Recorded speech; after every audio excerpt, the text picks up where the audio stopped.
2020 সাল শুরু হয় করোনা আতঙ্কে, আর এই করোনা সনদ নিয়ে জালিয়াতি করে গ্রেফতার হন শাহেদ সাবরিনা। বছর জুড়ে এই ঘটনা ছিল আলোচনায়। অবসরপ্রাপ্ত মেজর সিনহা হত্যাকাণ্ডের পর সমালোচনা হয় পুলিশের কর্মকাণ্ডে। আর বছর শেষে বঙ্গবন্ধুর ভাস্কর্য স্থাপন নিয়ে উগ্র মৌলবাদীরা শুরু করেন নতুন বিতর্ক। 2020-এর শুরুতে সারা দেশ যখন মহামারী ঠেকাতে ব্যস্ত, নেওয়া হয় লকডাউন থেকে শুরু করে নানা কর্মযোগ্য। সে সময় সুযোগ বুঝে জালিয়াতি শুরু করে কিছু বেসরকারি প্রতিষ্ঠান।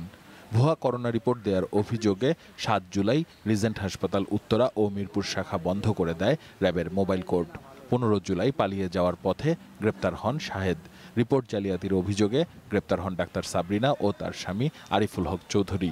আর এসব অনিয়মের অভিযোগ ওঠে স্বাস্থ্য বিভাগের কর্তাদের দিকে।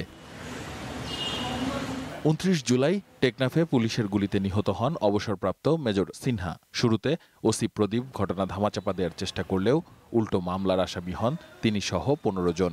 আত্মসমর্পণ করে তাকে যেতে হয় কারাগারে। ঘটনা উদ্ঘাটনে চলে নিবিড় তদন্ত, যাতে এক পলাতক আসামি সহ 15 জনের সম্পৃক্ততা মেলে র্যাবের তদন্তে। পুলিশের কর্মকাণ্ড ও বন্দুকযুদ্ধ ইস্যুতে শুরু হয় বিতর্ক। পরে চট্টগ্রাম রেঞ্জ ঢেলে সাজাতে প্রায় 1.5 সহস্রাধিক পুলিশকে বদলি করা হয়। দুর্ঘটনায়ও প্রাণহানি হয়েছে বছর জুড়েই।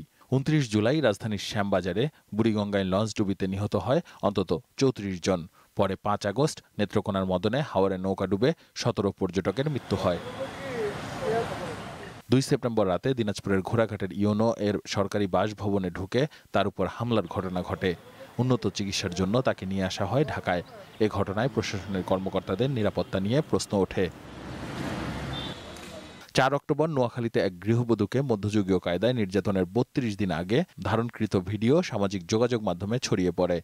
এর ফলে দেশব্যাপী ধর্ষণ ও নারী নির্যাতন বিরোধী আন্দোলন শুরু হয়। এ সময় প্রতিদিনই গণমাধ্যমে উঠে আসে একের পর এক ধর্ষণ, নারী নির্যাতন সহ বলাৎকারের মতো ঘটনা।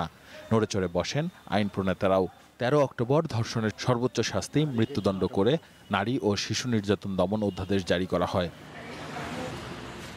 বছরের শেষে এসে জাতির পিতার ভাস্কর্য নির্মাণ নিয়ে কওমি আলেমদের বিরোধিতায় শুরু হয় নতুন বিতর্ক। 5 ডিসেম্বর রাতে কুষ্টিয়ায় মাদ্রাসার 2 শিক্ষার্থী নির্মাণাধীন বঙ্গবন্ধুর ভাস্কর্য ভাঙলে এ নিয়ে তোলপাড় শুরু হয় দেশ জুড়ে। ভাস্কর্য বিরোধী দুষ্কৃতিকারীদের নির্মূলে সরকারের কঠোর অবস্থানের জানান দেন মন্ত্রীরা। আসিফ জামান, দীপ্ত সংবাদ, ঢাকা।